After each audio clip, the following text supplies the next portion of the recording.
Hello everyone, good morning. तो सुबह के 8 बज चुके थे एंड बाहर का मौसम भी बहुत ही अच्छा था एंड धूप भी बहुत ज़्यादा निकल चुकी थी। अब भाई नीट का एग्ज़ाम तो जैसा भी गया बस चला गया एंड अब उसके बाद अब प्रिपरेशन करते हैं सीयूटी की एंड सीयूटी का भी देखते हैं। तो फिर मैं स्टार्टिंग में पहले बायोलॉजी से स्टार्ट करूँगी। फिर मैंने बायोलॉजी का ये छोटू सा चैप्टर है, बहुत छोटू सा है, माइक्रोब्स इन ह्यूमन वेलफेयर। और इसमें का जो ये वाला टेबल है, मैंने नीट के लिए इसको इतनी बार रिवाइज़ किया था एंड भाई साहब इससे एक भी क्वेश्चन नहीं आया।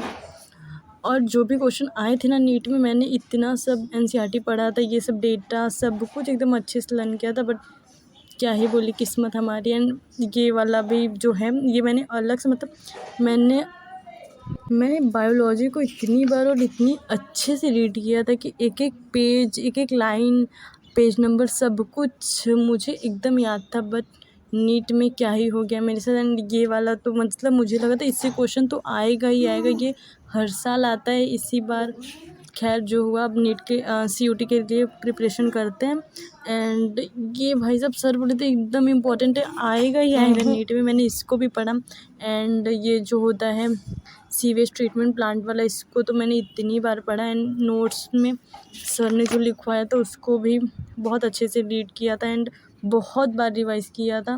फिर भी खैर जो हमारी किस्मत। एंड इसके बाद फिर मैंने बायोलॉजी का ये चैप्टर फिनिश किया एंड देन उसके बाद सोचा कि इसका समरी भी रीड करती हूँ। फिर समरी सब कुछ रीड करने के बाद मैंने बाहर का मौसम बहुत अच्छा हो चुका था, पढ़ने का तो बिल्कुल भी मन नहीं था। बट फिर भी मैंने सोचा कि ये चैप्टर पढ़ ही ली हूँ तो थोड़ा सा नोट से रिवाइज़ कर लेती हूँ। तो मैंने इसका बस नोट्स थॉरोली मैंने बहुत बार रीड किया हुआ था, तो मुझे ज़्यादा टाइम नहीं लगा रीड करने में। फिर मैंने बस फटाफट ऐसे ही पेज पलट दिए एंड नोट्स भी मेरे हाफ़ एन आवर में कंप्लीट हो गए थे। इसमें भी मेरा नीट के वक्त मैंने इसको इतनी टाइम्स पढ़ लिया था कि पूरे टिप्स पे थे एकदम। एंड इसके पीवाईक्यू सब कुछ किया था बट बीच में गैप ले लिया था नीट के बाद। तो फिर सीयूटी के लिए तो वापस से रिवाइज़ करना ही पड़ेगा, तो मैंने ये सब रिवाइज़ किया। एंड हाँ, ये देखिए ये वाला सीवेज ट्रीटमेंट वाला, इसमें सर ने इतने अच्छे से एनसीईआरटी की लाइन को समझाया है एंड हर एक पॉइंट बहुत ही क्रिस्टल क्लियर है एकदम अच्छे से।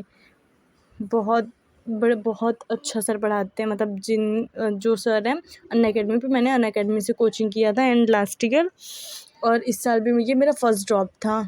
तो मैंने अमित गुप्ता सर से पढ़ा था, वो बायोलॉजी इतना अच्छा बताते हैं, एकदम फील ही आ जाता है। क्या ही बोले, वो बहुत अच्छे टीचर हैं, उनसे मुझे ज़्यादा समझ में आता है। मैंने 12th में तो उनकी उतनी क्लासेस नहीं की थी बट ड्रॉप ईयर में सारे नोट्स उनके क्लास से ही बनाया था एंड देन उसके बाद ये चैप्टर भी मेरा कंप्लीट हो गया था। फिर ये एप्लीकेशन वाला है, फिर भी बाहर का मौसम वो भाई साहब इतनी बढ़िया हो चुकी थी कि मैं क्या ही बोलूँ। एंड देन उसके बाद मैं बाहर थोड़ा सा टहली, चाय वाय पी, कॉफ़ी पी इधर उधर की। फिर उसके बाद वापस से पढ़ने का मन तो था नहीं बट फिर भी सीयूटी तो मेरा 24 मई को है, इंग्लिश और जीएटी का। एंड देन उसके बाद मैंने सोचा इंग्लिश में भी थोड़ा सा वोकेबलरी और ये सब पढ़ लेते हैं। तो फिर मैंने डियर सर का जो है चैनल, उससे मैंने नोट्स बना रखे थे पहले से ही, बस मुझे थोड़ा थोड़ा रिवाइज़ करना था।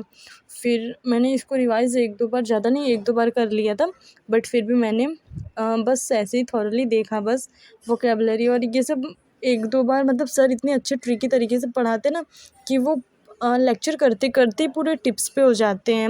एंड देन उसके बाद मैंने सोचा फ़िज़िक्स कर लेते हैं। फ़िज़िक्स के मैंने कैपेसिटर के चैप्टर्स किए, ये बहुत छोटू सा चैप्टर है एंड ये चैप्टर तो मैंने प्रतीक जैन सर से पढ़ा है जो कि अनअकैडमी पे पढ़ाते हैं। और ये मेरे प्लस के नोट्स हैं जो सर अनअकैडमी ऐप पे क्लास लेते हैं, उस पे का ये नोट्स है मेरा। तो मैंने ये नीट के लिए जो बनाया था मैं उसी से रिवाइज़ कर रही थी सब कुछ एक्स्ट्रा नहीं कर रही हूँ सीयूटी के लिए। बस वही जो मेरे नीट के नोट्स और जो भी पीवाईक्यू थे सारे वही कर रही हूँ। बस अलग से जो सर प्रैक्टिस सेशन लेते हैं डियर सर और भी बाकी चैनल है उनके, बस वो अटेंड कर लेती हूँ, बस इतना ही कर रही हूँ।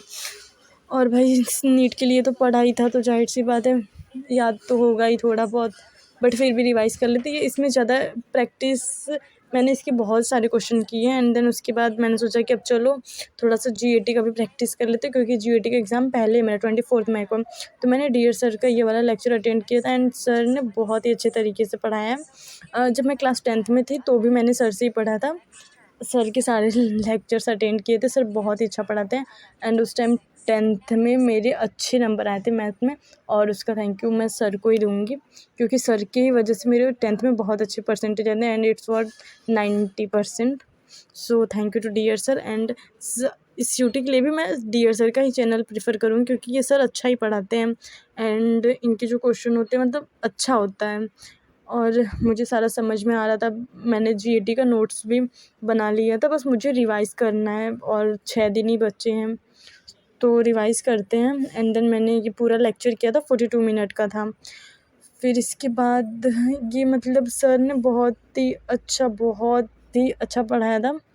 एंड देन उसके बाद एक क्वेश्चन सर ने ही करवा रहे थे, क्वेश्चन नंबर 42 अभी इसके बाद आएगा। एंड उसको मैंने ट्राई किया, मैंने मतलब वैसा क्वेश्चन किया हुआ भी था, बट फिर भी पता नहीं मेरे से क्यों नहीं हो रहा था।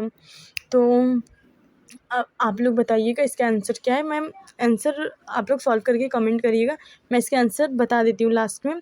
इसका आंसर है ऑप्शन डी 12। Thank you.